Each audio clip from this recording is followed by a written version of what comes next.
In the dead of winter, December 1900, a relentless wind hammered the Flannan Isles, the westernmost edge of Scotland's Outer Hebrides.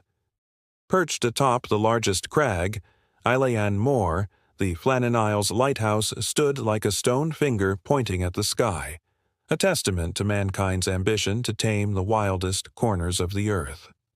But the Atlantic Ocean rarely lets such challenges go unpunished. Inside that lonely tower, 3 men lived in their own isolated world, 20 miles from anyone else. James Ducat, the principal keeper, was a calm, experienced man utterly devoted to his duty.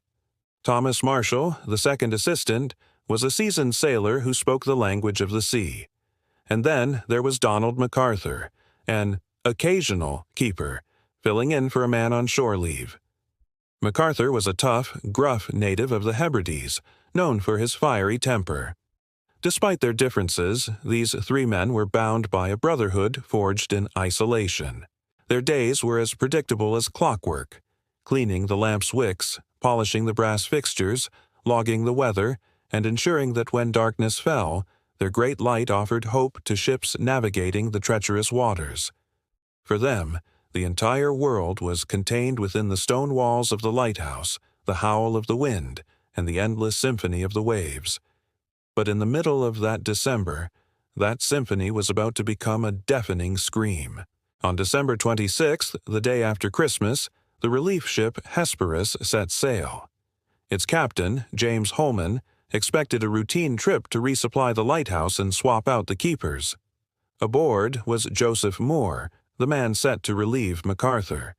But as they neared Eilean Moor, a strange unease settled over Captain Holman. Normally, the keepers would raise a flag to welcome the approaching ship. Today, the flagpole was bare. Even more unsettling, the lighthouse itself was dark and lifeless. Holman sounded the ship's whistle. The blast echoed off the cliffs and was met with absolute silence. He ordered a signal flare fired into the sky. Again, nothing but that same, unnerving quiet. Captain Holman's mind raced. An accident, sickness, or something far worse. He turned to the keeper beside him. "Something is terribly wrong, Moore," he said. "You'll have to go ashore and find out what's happened." As Joseph Moore climbed into the small boat, a knot of dread tightening in his stomach, he knew that the silence blanketing the island was far more terrifying than the roar of any storm. When Moore landed on the island's eastern quay, the first thing he noticed was that the ropes for one of the cranes were dislodged and strewn carelessly about, as if they'd been abandoned in a great hurry. He shouted their names as he climbed the steep stone steps. "Ducat! Marshall! MacArthur!" The wind just snatched the words from his lips. When he reached the massive door of the lighthouse, he found his second, greater shock. It was unlocked. As he stepped inside, it was like stepping into a moment frozen in time. In the entrance hall, 2 sets of heavy oilskin coats and boots were missing. But the third set, belonging to the hot-tempered Donald MacArthur, was still hanging on its peg. This was unthinkable. For a seasoned keeper to go outside into the brutal island weather without his protective gear was like a sailor jumping into the ocean without a life vest. The kitchen held the most chilling discovery. On the table sat a half-eaten plate of meat and potatoes, now cold and congealed, as if someone had risen from their meal suddenly, with no intention of ever returning. One of the chairs was overturned, as though kicked back in a moment of sudden panic. And the clock on the kitchen wall had stopped, its hands frozen like a silent monument to a moment that would never end.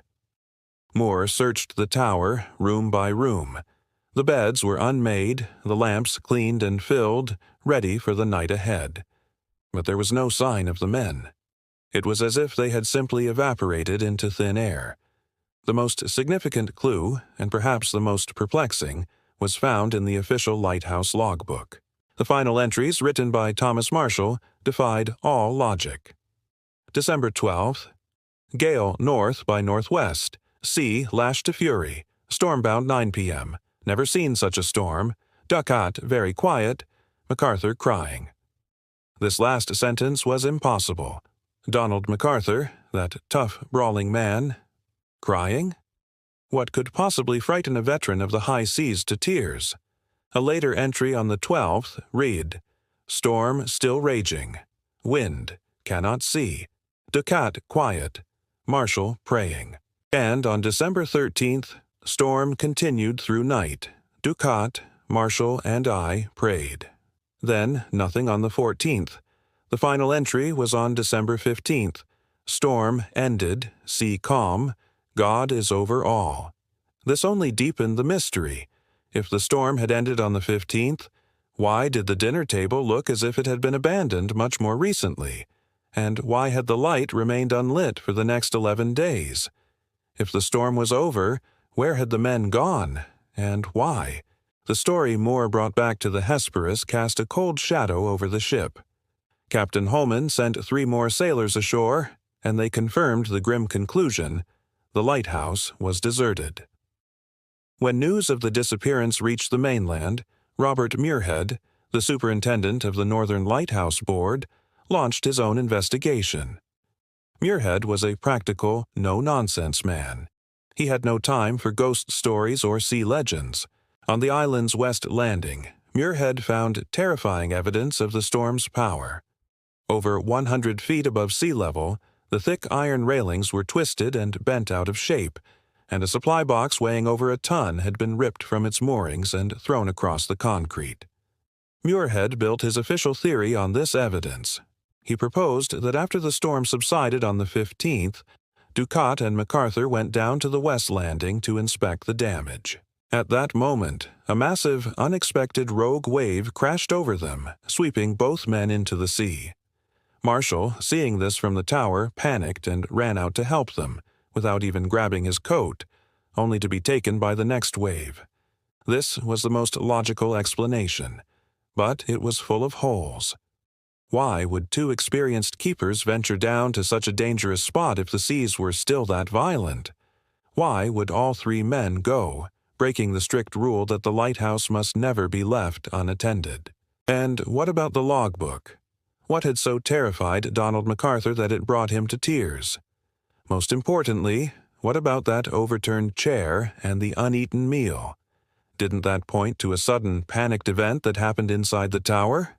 Robert Muirhead's report officially closed the case, but the secret of Eilean Mor has lived on for over a century. Stories began to swirl: that a giant sea serpent had devoured the men, that they were abducted by foreign spies, or that a fight among them had ended in murder and suicide. Some even whispered that the island's ancient pagan spirits had finally claimed them. Today, the Flannan Isles Lighthouse still stands on that desolate rock, now fully automated, its light still cutting through the darkness, but the walls of that stone tower have kept their secret. What really happened to James Ducat, Thomas Marshall, and Donald MacArthur? What did they see in their final, terrifying moments? The answers most likely will lie forever in the cold, deep embrace of the Atlantic. And perhaps the most chilling realization is not the absence of an answer, but the quiet understanding that the sea does not give up its secrets easily. Thanks for watching. If you're fascinated by the unexplained and mysteries lost to time, don't forget to like this video and subscribe for more stories from the strange and unknown corners of our world. See you next time.